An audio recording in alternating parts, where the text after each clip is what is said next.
Assalamualaikum warahmatullahi wabarakatuh.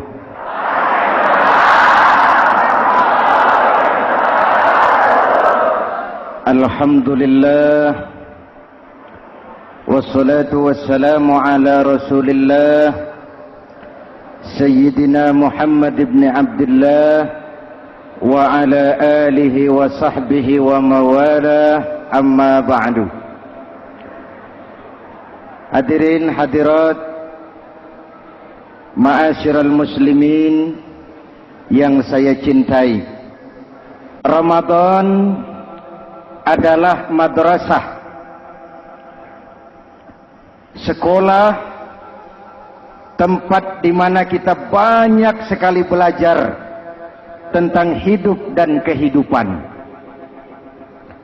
supaya kita lebih siap menghadapi hidup, supaya kita punya wawasan, supaya kita mampu melihat persoalan jauh ke depan, supaya kita tidak terjebak pada keuntungan sesaat tapi merugikan jangka panjang.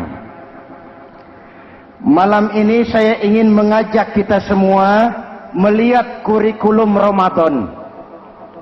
Pelajaran apa yang diberikannya kepada kita? Pertama, Ramadan mengajarkan kita menjadi orang-orang yang sabar, ulet, dan tahan uji. Ini zaman di mana persaingan tajam. Betul?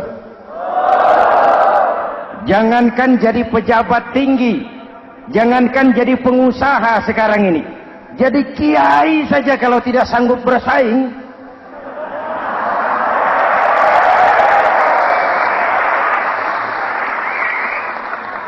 ini bahasa kasar tapi jujur. Karena orang sekarang hidup di zaman banyak pilihan. Akibat persaingan yang semakin tajam, orang sering kehilangan kesabaran. Kepengen cepat kaya, lalu tidak sabar. Makan renten, nipu orang, buka peternakan tuyul, korupsi. Sekarang ini kan lagi santer Bulog Gate jilid 2. Rupanya memang tajam uang Bulog itu. Bulog sudah memakan salah seorang mantan ketuanya, berdoa amang. Bulog sudah memakan seorang presiden. Sekarang Bulog sedang mengarah kepada ketua DPR. Kita lihat hasilnya.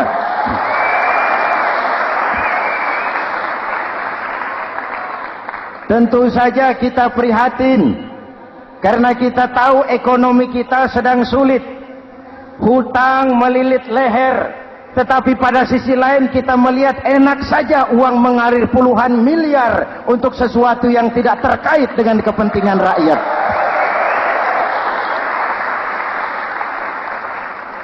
Karena itu puasa mendidik kita sabar, biar lapar melilit perut, biar haus mencekik tenggorokan. Kalau maghrib belum datang, jangan sentuh makanan, jangan ambil minuman. Sabar. Betul? Ada waktunya. Lalu lintas itu macet karena kendaraan besar tidak mau ngalah, kendaraan kecil tidak tahu diri. Betul? Antrian di pasar kacau karena yang sudah dapat nggak mau minggir, yang di belakang dorong-dorong. Betul? Dimanapun antrian kacau, Bung. Kalau yang sudah dapat mau dapat lagi, yang nunggu kelamaan, akhirnya dorong-dorongan, kacaulah kehidupan sosial. Puasa melatih kita sabar. Karena sebagai bangsa kita punya latar belakang sejarah. Kita ini bangsa yang ditempa oleh segala macam kesulitan. Kita 350 tahun dijajah Belanda, sulit. Setelah merdeka, kita dirongrong oleh berbagai macam pemberontakan, susah. Lalu PKI berontak, susah lagi.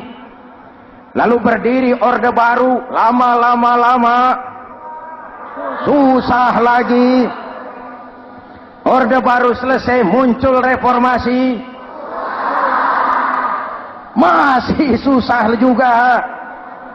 Kita bangsa yang ditempa oleh kesulitan, bangsa yang tahan bantingan, bukan bangsa yang cengeng. Karena itu mari kita menjadi diri kita. Kita akan gagal kalau kita mau jadi orang lain. Kita akan gagal kalau kita hidup di bawah bayang-bayang orang lain. Jadilah kita diri kita sendiri. Sabar, ulet, dan tahan uji. Inilah kurikulum pertama dari pelaksanaan ibadah puasa. Sehingga dengan dibekali sifat sabar, kita bisa mengendalikan diri. Manusia hebatnya ya. Ayo kita banding-bandingkan. Malaikat, binatang, manusia. Malaikat tidak diberi nafsu, hanya diberi akal. Kalau malaikat tidak pernah salah, wajar. Jibril nggak pernah korupsi ayat. Ini ada ayat bagus, saya pakai sendiri saja ini. Tidak. Malaikat maut tidak pernah salah address mencabut nyawa orang yang belum waktunya mati. Tidak pernah. Dan itu wajar. Malaikat makhluk tanpa alternatif. Secara instinktif dia diciptakan untuk taat. Sebaliknya binatang diberi otak tapi tidak diberi akal. Binatang hanya diberi nafsu. Kalau binatang tiap hari salah, wajar. Ayam, kalau sudah datang syahwatnya, tidak usah menoleh ini banyak orang apa tidak. Betul. Kuda keliling kota tidak pakai celana, tenang saja. Betul. Dan wajar, namanya juga binatang. Sedangkan manusia diberikan akal dan diberikan nafsu. Tiap hari terjadi perjuangan. Kadang akal menang, kadang nafsu yang menang. Ketika akal menang, kita lebih tinggi dari malaikat. Ketika nafsu yang menang, kita lebih rendah daripada binatang. Hadirin yang saya cintai, itu pelajaran pertama, sabar, ulet, tahan uji. Lalu pelajaran yang kedua, melahirkan sikap istiqamah, punya stabilitas temperatur batin, istilah sekarang. Soal istiqomah ini saya tidak akan menjelaskan pengertiannya, saya mau cerita saja. Mau dengar nggak? Ini tentang istiqomah. Dalam satu pertempuran, Jenderal Salahuddin Al-Ayyubi bersama tentaranya, tentara Islam, pernah mengalami kekalahan. Karena kalah, banyak yang ditahan jadi tawanan orang-orang kafir, beberapa perwira dan banyak ofsir. Tercatatlah ada 3 orang ofsir jadi tawanan raja kafir ini. Satu hari raja kafir musyawarah dengan perdana menterinya. Perdana menteri, saya tuan raja, ini tawanan Islam ini enaknya diapain? Kalau enaknya sih dibunuh saja tuan raja, selesai urusan. Soal bunuh sih gampang, Perdana Menteri. Maksud tuan raja, bujuk saja agar dia meninggalkan Islamnya, ikut ke agama kita. Nanti kita kasih hadiah. Begitu. Iya, baiklah. Besok saya sidang 3-3-nya. Besoknya ini 3 ofsir disidang di tempat terbuka langsung oleh Perdana Menteri. Mula-mula dipanggil ofsir pertama. Ofsir pertama, ya Perdana Menteri, sini. Baik. Kamu tahu kamu siapa? Tahu. Siapa kamu? Tawanan. Iya, kalau tawanan bisa diatur kan? Diatur bagaimana? Kamu mau nggak ikut saya bersama Tuan Raja meninggalkan Islam agamamu, mengkhianati saudara-saudaramu sebangsa, setanah air, sekeyakinan? Ikut dengan saya, tinggalkan Islam. Nanti kamu akan saya angkat jadi pejabat tinggi, gaji cukup, rumah cukup, kendaraan cukup, istri cukup. Tapi kalau kamu menolak, kamu akan saya bunuh. Tuan Perdana Menteri, ya. Apa Anda menyangka selama ini saya berjuang karena kepengen kedudukan yang tinggi? Nih. Tuan menyangka saya berjuang ini karena kepengen harta yang banyak, jaminan hari depan yang memadai? Tidak, Tuan Perdana Menteri. Saya tinggalkan keluarga, kampung halaman, sanak famili, handai taulan. Saya jihad karena mengharap ridho Allah Subhanahu wa ta'ala. Tapi sekarang kamu tawanan kan? Itu resiko perjuangan. Kamu tidak mau meninggalkan Islam? Tidak. Kamu akan saya bunuh. Silakan. Kamu tidak takut mati? Tidak. Kamu berani? Dari kemarin. Apa dikira baru sekarang saya berani? Tuan Perdana Menteri, saya berharap memang saat-saat seperti ini bisa saya temukan. Ibadah saya sedikit, sholat saya kurang, puasa saya kurang. Barangkali dengan jihad saya bersimbah darah, mati di tangan Tuhan, Allah akan mengampuni dosa-dosa saya dan saya dapat tiket untuk mencapai keridhaannya.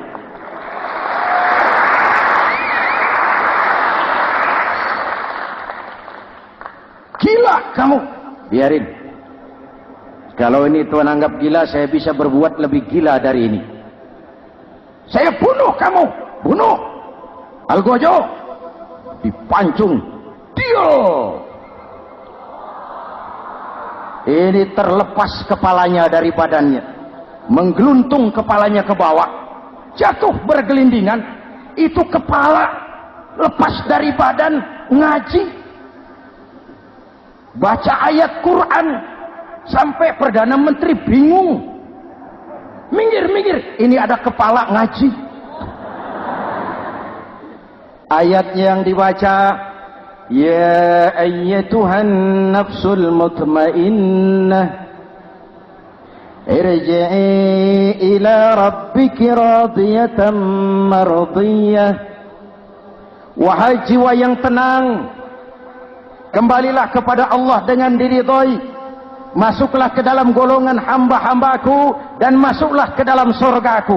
Matanya terpejam rapat, bibirnya tersenyum. Dia gugur sebagai syahid karena membela keyakinan. Dia istiqamah, tidak goyah oleh tawaran jabatan dan kedudukan yang tinggi.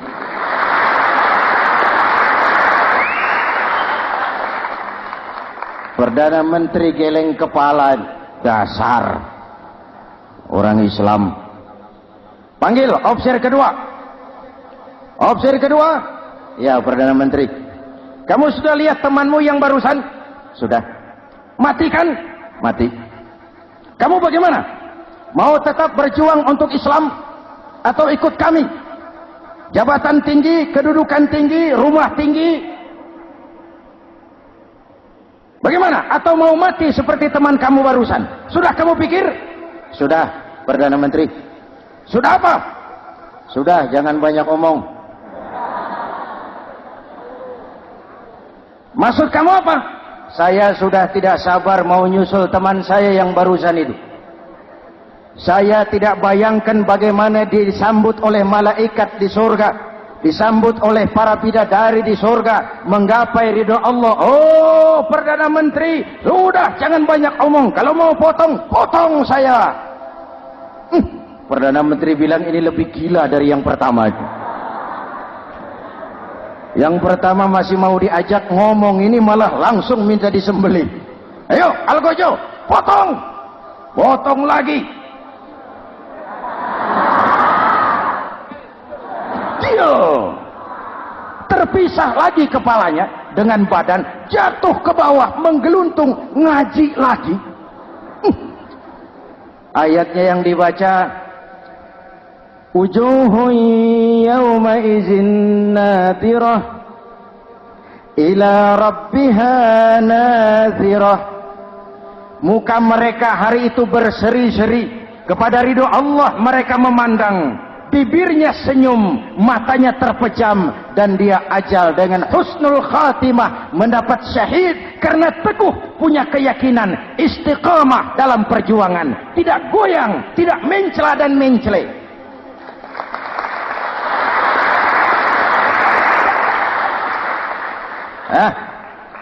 Opsi ketiga, sini. Siap, Perdana Menteri. Kamu sudah lihat nasib 2 orang teman kamu? Sudah. Mati kan? Mati. Kamu mau seperti dia? Oh, tidak, Perdana Menteri. Saya tidak mau mati. Daripada matikan lebih baik hidup. Kamu mau ikut saya? Mau, Perdana Menteri. Mau. Gaji besar, rumah besar, kendaraan besar, istri.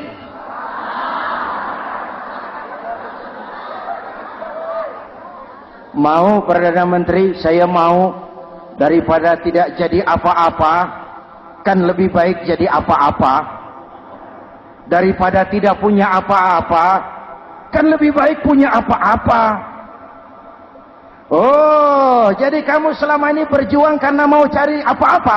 Iya. Bagus.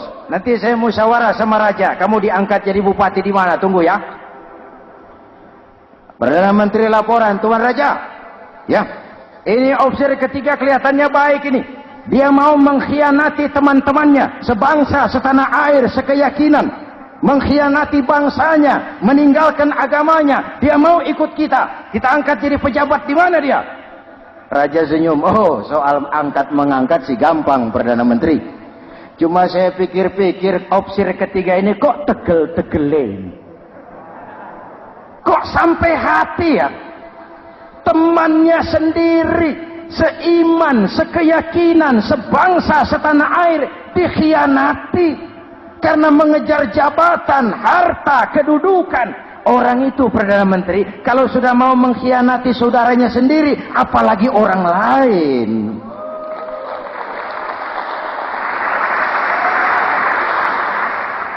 Ini opsi ketiga, ini opsi bejat.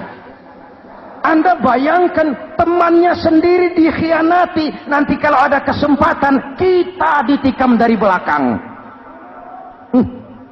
Jadi bagaimana Tuan Raja? Malah kalau saya lihat yang 2 yang sudah mati itu orang hebat, Perdana Menteri.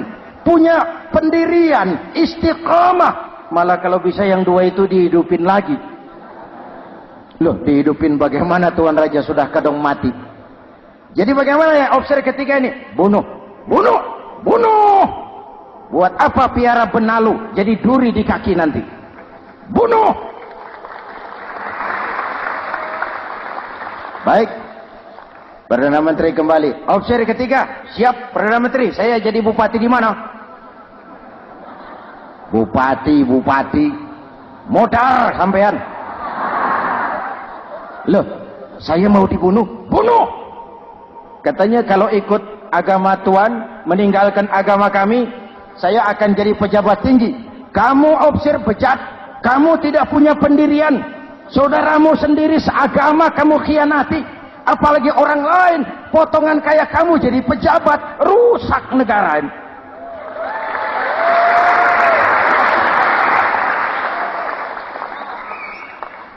Hadirin hadirat yang berbahagia, saya lanjutkan cerita ini. Nanti kesimpulan diambil sendiri-sendiri. Jadi saya mau dibunuh, Tuan Perdana Menteri. Ya, kamu mau dibunuh. Tidak jadi pejabat. Tidak. Kamu bejat. Bejat kok mau jadi pejabat. Nanti juga kalau kamu jadi pejabat, paling kerjamu memperkaya dirimu sendiri. Paling banter keluargamu dan golonganmu. Rakyat tetap saja tidak terurus.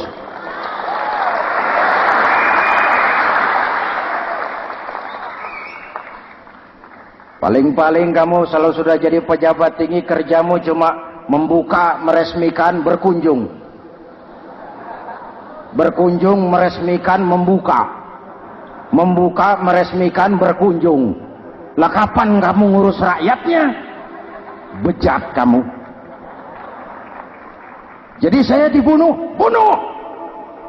Iyalah, kalau mau dibunuh ya saya bunuh, tapi saya mau Islam lagi ah. Terserah, mau Islam lagi mau tidak, kamu tetap akan dibunuh. Iya, saya mau Islam lagi. Ayo cepat. Iya Pak, saya mau syahadat dulu. Cepat. Iya Pak, asyhadu macet lehernya. Ayo cepat. Iya Pak, asyhadu tidak bisa mengucap syahadat. Ayo cepat. Iya Pak, asyhadu tidak tuntas mengucap syahadat, golok algojo keburu sampai di lehernya. Deal.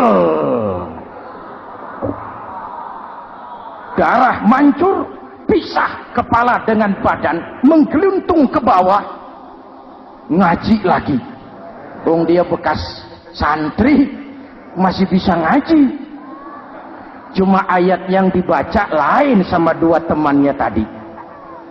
Ayat yang dibaca, afaman haqqa alaihi kalimatul azab, afaman haqqa alaihi kalimatul azab, afa anta tunkizu man finnar. Ini ayat yang dibaca. Orang yang memang sudah dapat vonis akan mendapat azab, bisakah kamu menyelamatkan dia dari neraka? Bertahun-tahun berjuang di bawah bendera Islam untuk kejayaan Islam. Di akhir hayatnya dia tergoda oleh kedudukan dan harta, oleh jabatan dan pangkat. Ia bergeser, imannya rapuh, hilang istiqomahnya, ditinggalkan agamanya, dan dalam keadaan begitu dia mati. Dia su'ul khatimah. Na'udzu. Hadirin, apa guna saya ungkapkan ini? Mari kita belajar. Perlu stabilitas temperatur batin. Saya sering katakan, berapa banyak orang waktu di bawah teriak-teriak, berantas korupsi, ganyang korupsi, sikat korupsi, cuma karena belum dapat kesempatan. Begitu dapat kesempatan, korupsinya lebih gila dari yang dia teriaki. Betul? Waktu di bawah rajin baca ayat kursi, dapat kursi, lupa sama ayat. Betul? Betul? Ini yang memerlukan sikap istiqamah, konsisten. Hanya dengan semangat seperti ini, maka kita tidak akan goyah oleh tantangan yang bagaimanapun beratnya. Hadirin yang saya muliakan, Allah berjanji, orang-orang yang beriman kemudian beristiqamah, tatanazzalu alaihimul malaikatu alla takhafu wa la tahzanu, akan turun kepada mereka malaikat seraya berkata, kamu tidak usah takut, kamu tidak usah sedih, Allah akan memberikan pertolongan kepada orang-orang yang istiqamah. Ayo kita tetap istiqamah melaksanakan ibadah hanya kepada Allah Subhanahu wa ta'ala. Nah, yang ketiga, ikhlas. Allahumma lakasumtu, untuk engkau saya berpuasa. Orang mau puji atau tidak bukan soal, orang mau lihat atau tidak bukan soal. Kalau sudah berbuat, yang penting karena Allah saja. Keikhlasan itu, kalau amal kita adalah jasad, ikhlas adalah ruh. Saudara, hari Jumat jam 9 pagi sudah berangkat ke masjid. Apa tidak bagus? Bagus. Sarungnya baru. Samarinda kelas BHS. Sajadah tebal. Tasbih panjang. Jam 9 sudah berangkat. Iya. Padahal sholat jam 12. Betul. Apa pahalanya besar? Nanti dulu. Itu berangkat jam 9 itu maunya apa? Pameran sarung? Atau di dekat masjid ada janda? Atau apa? Disinilah peran keikhlasan. Keikhlasan itu bukan kata. Malah kalau kita, oh saya ikhlas loh, biasanya tidak ikhlas kalau sudah ngomong begitu. Ikhlas itu amalan batin. Puasa ini menyelamatkan kita dari penyakit riya. Saya ingatkan Al-Ghazali bilang penyakit dua macam, penyakit zahir dan batin. Bedanya apa? Pertama, penyakit zahir yang punya lebih tahu dari orang lain, Tapi penyakit batin orang lain lebih tahu dari yang punya. Kalau kita punya kanker darah tinggi, kita tahu, orang lain tidak. Tapi kalau kita sombong, hasut, dengki, orang lain kadang-kadang lebih tahu dari kita yang punya. Betul? Yang kedua yang dahsyat, sehebat-hebatnya penyakit zahir cuma merusak dunia. Penyakit batin merusak dunia, menghancurkan akhirat. Ginjal mati, darah tinggi mati, tumor mati, kanker mati, leukemia mati, tapi tidak berakibat akhirat. Tidak ada penduduk neraka ditanya, kenapa kamu masuk neraka? Tumor, Pak. Tidak ada. Tidak ada. Sehebat-hebatnya penyakit zahir cuma merusak dunia, tapi penyakit batin merusak dunia, menghancurkan akhirat. Sombong, penyakit batin, di dunia dijauhi orang, di akhirat neraka tempatnya. Kikir, penyakit batin, di dunia dijauhi orang, di akhirat neraka tempatnya. Betul? Maka Al-Ghazali heran, kalau diserang penyakit zahir kita panik, cepat-cepat cari dokter. Tapi kalau diserang penyakit batin kita tenang-tenang saja. Padahal penyakit batin merusak dunia dan lebih hebat lagi menghancurkan akhirat. Maka puasa melahirkan keikhlasan, agar di dalam melaksanakan ibadah cuma kita dan Allah saja. Inilah jiwa dan semangat yang sekarang ini pun sudah mulai menjadi langka. Semuanya karena akhirnya yang subur mental penjilat. Sumuhun dawuh, pasukan kulonuun, barisan asal bapak seneng, pasukan kumaha juragan wae, organisasi oke bos. Kita miskin dengan orang-orang yang punya prinsip, yang berani berkata ya terhadap yang benar, sanggup berkata tidak terhadap yang tidak benar, apa dan bagaimanapun resikonya. Kita terlalu kaya dengan barisan asal bapak seneng, pasukan oke bos, organisasi kumaha juragan wae, dan kita miskin dengan orang-orang yang punya kepribadian, yang tegar dan istiqomah apapun resiko yang dihadapinya. Jadi dengan keluar dari sekolah Ramadan, semangat keikhlasan makin tumbuh dalam hidup dan kehidupan kita. Ibu bapak hadirin hadirat yang berbahagia, itulah makanya puasa disebut ibadah sirriyah, ibadah abstrak, cuma kita dan Allah saja yang tahu. Ini lebih mendorong semangat keikhlasan. Kata Imam Al-Ghazali, "An-nas kulluhum mauta illa al-alimun, wal-alimuna niyamun illa al-amilun, wal-amiluna mughtarruna illa al-mukhlisun." Manusia itu mati kecuali orang yang berilmu. Orang yang berilmu walaupun hidup tidur, kecuali yang mengamalkan ilmunya. Dan orang yang mengamalkan ilmunya banyak yang tertipu, kecuali yang ikhlas di dalam mengamalkan ilmunya. Manusia mati kecuali yang berilmu. Yang berilmu walaupun hidup tidur, kecuali yang mengamalkan ilmunya. Yang mengamalkan ilmunya banyak yang tertipu, menyangka amalnya sudah banyak, sholatnya sudah hebat, zakatnya sudah luar biasa, jihadnya sudah mantap. Banyak yang tertipu, kecuali yang ikhlas di dalam mengamalkan ilmunya. Jadi amal tanpa ikhlas, jasad tanpa ruh. Itulah makanya nuansa Ramadan dengan ibadah puasa mengembangkan semangat keikhlasan di antara kita semua. Mari kita baca doa sama-sama munajat, mohon pertolongan Allah agar kita diselamatkan dari penyakit riya dan ditumbuhkan semangat keikhlasan. Ala hadhihi niyyah wa ila hadratin nabi. Al-Fatihah. Bismillahirrahmanirrahim. Alhamdulillahi rabbil alamin. Ar-Rahmanir-Rahim. Maliki yaumiddin. Iyyaka na'budu wa iyyaka nasta'in. Ihdinas siratal mustaqim. Siratal ladzina an'amta 'alaihim ghairil maghdubi 'alaihim waladdallin. Amin. Bismillahirrahmanirrahim. Amin. Alhamdulillahi rabbil alamin. اللهم صل وسلم وبارك على سيدنا محمد وعلى آله وصحبه أجمعين. اللهم اجعل جمعنا هذا جمعا مرحوما وتفرقنا من بعده تفرقا معصوما. اللهم اجعل جمعنا هذا جمعا مشكورا وتفرقنا من بعده تفرقا مغفورا. اللهم اجعلنا من السعداء المقبولين ولا تجعلنا من الأشقياء المردودين. ربنا تقبل منا صلاتنا وصيامنا وقيامنا وتخشعنا وتعبدنا وتضرعنا وتمم تقصيرنا برحمتك يا أرحم الراحمين. اللهم أصلح من في صلاحه صلاح المسلمين. اللهم أهلك من في هلاكه صلاح المسلمين.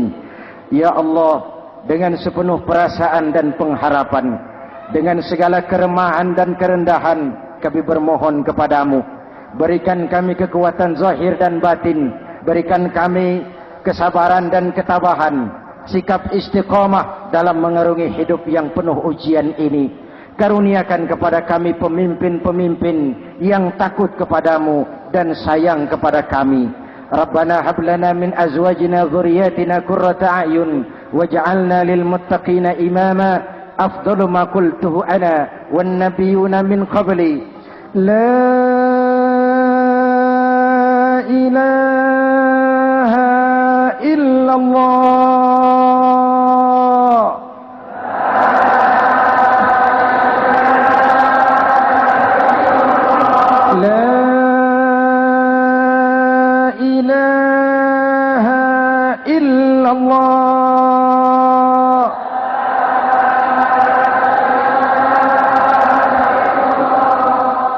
Muhammadur Rasulullah.